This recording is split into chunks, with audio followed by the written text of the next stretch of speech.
bismillaahi raxmaan raxiim maanta CRP USN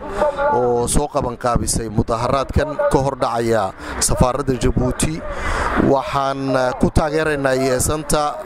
wada hadalkaasi ay kula jirto dawladda akoorkaadarka waxaan dawladda xukuumadda ka cusanaynaa inay ixtiraamaan akoorkaadarka iyo wixii lagu heshiiyey wali hadda waxba dawladdu kama ixtiraamin hadday taasi ixtiraamkaasi ima waayo waxaa dhici doonta inay dhibaatadii ay sii socoto saadaradeed waxaan leenahay in la ixtiraamo yeesantana waan garab joognaa inay uu najaxo wada hadalkaasi mas'uuliyiintii inuu loo markaasi dawladda hoose inuu lagu soo celiyo balaasyadoodii inuu sinigii la ixtiraamo sidiisii in oppositionka strategy oppositionka la ixtiraamo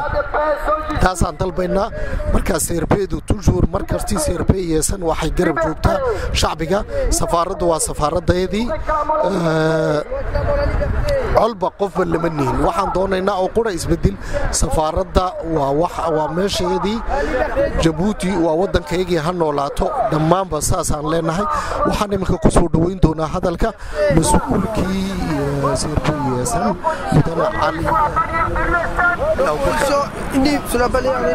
Oui, salam alaikum. Oui, effectivement, nous nous trouvons aujourd'hui, 6 mars, vendredi 6 mars 2015, devant l'ambassade de la République de Djibouti. Nous nous trouvons ici pour pouvoir demander que le respect de l'accord cadre dans son intégralité et particulièrement, principalement, bien évidemment,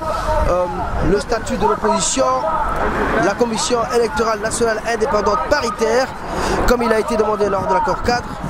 et aussi mettre en garde, bien évidemment, le gouvernement djiboutien que le peuple djiboutien n'est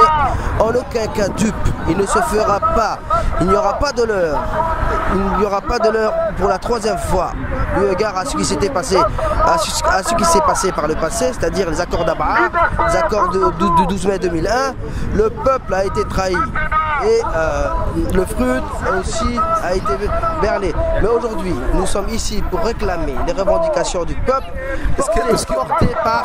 l'Union. Monsieur Alain Bakr, pourriez me dire qu'est-ce que ça veut dire CRP qui organise aujourd'hui cette manifestation? Voilà, en fait, le CRP, le Conseil des représentants des partis, dans lequel les 7 partis de la coalition se trouvent, le CRP est un mouvement intégré à l'USN qui, ici en Belgique, représente l'Union pour le salut national. Donc, à l'intérieur de CRP, vous trouvez les différents responsables des partis politiques, c'est-à-dire les 7 partis politiques qui composent l'USN. Merci.